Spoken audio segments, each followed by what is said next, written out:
Cette année, on va dire le fil conducteur de ce festival, c'est les Odyssées.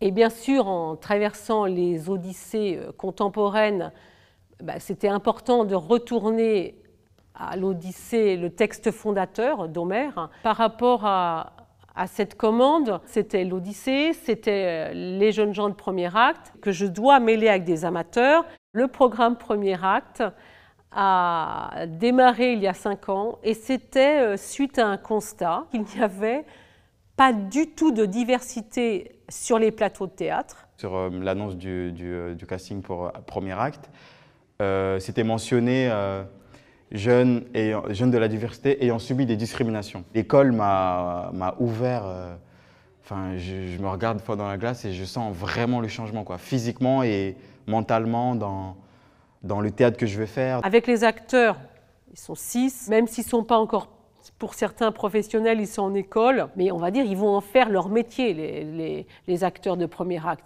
Pour les amateurs, c'est très différent parce qu'ils viennent et pour eux, c'est un loisir, mais c'est aussi la première année où on met en scène un texte difficile avec une langue, c'est écrit comme un poème dramatique, épique. On va répéter tous les jours, toute la journée, en plus de la représentation pour le lendemain. On sait que ça va être un investissement physique, mental, moral, artistique qui va être très très lourd, mais je pense que ça va être très très beau. Tous les jours, c'est 1 heure de spectacle, 24 chants qu'il fallait réduire en 13 feuilletons. On s'est amusé à construire chaque feuilleton un peu comme une série Netflix, un peu, pour s'arrêter à un point, on va dire, de suspense, etc. C'est déjà une chance incroyable pour la première fois où je le fais à Avignon, de jouer directement dans le IN. Dans ces projets-là, il faut avoir un discours clair et dire oui, c'est important de faire du culturel, mais il ne faut pas que le culturel ne soit relayé qu'au niveau social.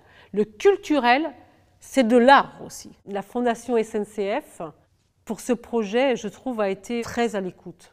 Mais même, j'ai envie de dire, c'est une écoute rare. Je trouve en fait que la Fondation SNCF, en tout cas sur ces projets, elle est très présente. Pour elle, je dirais que ce soit le programme de premier acte ou le feuilleton C'est Canaux, je sens que ça fait partie de son ADN.